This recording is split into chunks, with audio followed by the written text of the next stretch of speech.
The monster demands a mate in The Bride of Frankenstein from 1935. By Universal Pictures, a sequel to Frankenstein from 1931 and again directed by James Whale, has Boris Karloff returning as the monster and Colin Clive returning as Henry Frankenstein. The movie starts with a prologue. We see Mary Shelley, the author, Percy Shelley and Lord Byron. They discuss Mary Shelley's novel Frankenstein. Mary tells that her story did not end where the book stopped, and she promised to tell what happens next. Then the story begins. We are where the first movie ended. The villagers are gathered at the burning windmill. There's a couple that we learn are the parents of the girl that drowned in the first movie. The father wants to see the body of the monster, but accidentally he falls into the wreckage of the mill, into the water. In there, we find out that the monster is still alive. He wastes no time and makes his first kill. He strangles and drowns the man in the water. After that, we see the woman's hand reaching out for her husband. Instead, the monster catches the hand. And yes, he kills her too. Then, the monster is also seen by one of the housekeepers that work in the Frankenstein manor. She screams and then runs away. People won't believe her when she says the monster is still alive. Then we shift to the Frankenstein manor. Dr. Henry Frankenstein is brought back injured and unconscious. He is even presumed dead, but then he awakens. We then see Henry and his bride Elizabeth resting in their bed. And then an unexpected visitor shows up. His name is Dr. Septimus Praetorius. We learn he was a teacher of philosophy and also a doctor. The character is portrayed by Ernest Tessinger. He asks to speak alone with Henry, and he has a proposition to work together. When he speaks of his work, he manages to make Henry interested, and both go out to Dr. Pretorius' laboratory. He then sets out to show his experiments. He made tiny homunculi, artificial human-like beings, created through unnatural means. They seem intelligent and with different personalities. He made a king, a queen, a devil, and a bishop. We shift to the monster again. He wanders into the countryside. While drinking water, he doesn't like his reflection on the water. A girl sees him, gets scared and falls down. He rescues her. But when she sees his face, she screams. Two armed villagers come to the rescue and they shoot the monster.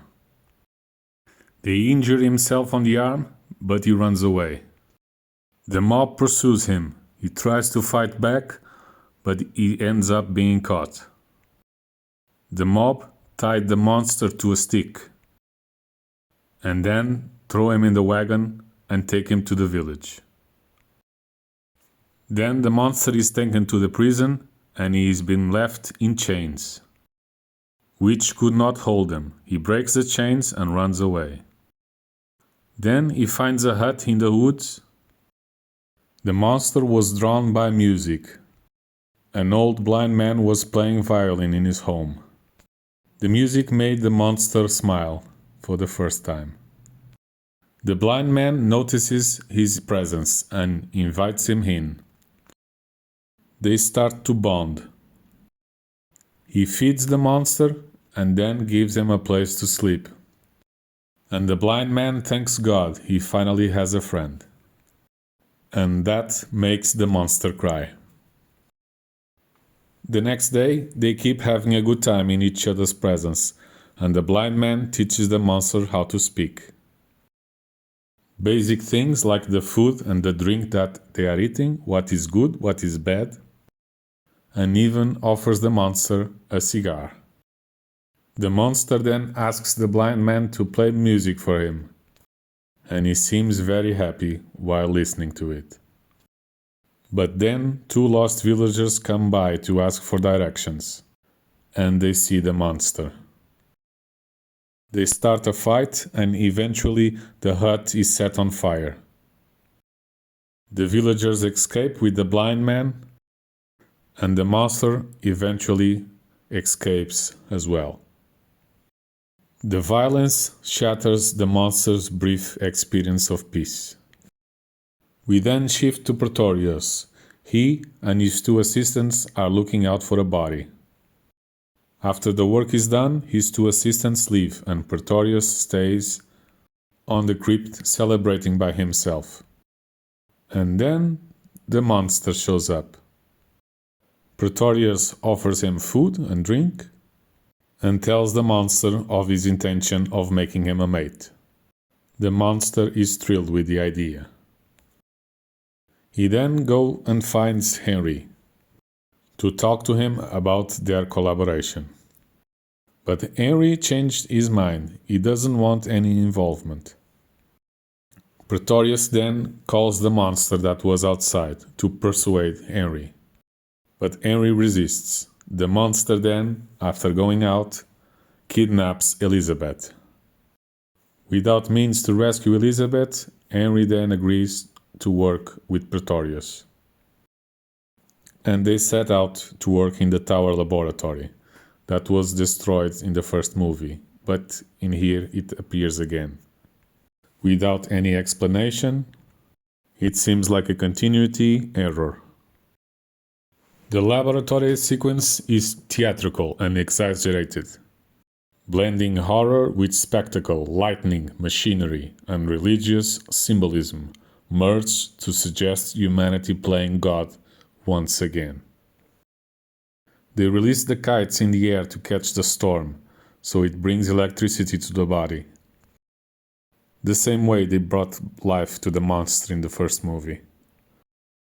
After they cut the electricity from the ceiling, they start to free the body, and then she opens her eyes. The bride is alive. And then we have another moment of it's alive, but this time it's she is alive. They then put the bride on her feet. She starts weak, like she was just brought to life. She doesn't speak and her movements seem very robotic. The bride is played by Elsa Lanchester, who also played Mary Shelley in the prologue. She is very beautiful and the monster easily starts to try to bond with her. But when she sees the monster, she immediately rejects him. Her scream is instinctive, not cruel. The monster then, with care, tries again to bond with her, touching her hand and try to make her feel comfortable. But it's no use. She's scared of him and starts screaming again. The monster then says, "She hates me like the others." After that, the monster allows Henry and Elizabeth to escape and chooses to self-destruct the laboratory. Using a lever, he destroys the Tower Laboratory with him, the bride, and Dr. Pretorius inside. Just like the first movie, the Tower Laboratory explodes again. And it ends. The Bride of Frankenstein endures because it is not about fear of monsters, but fear of responsibility.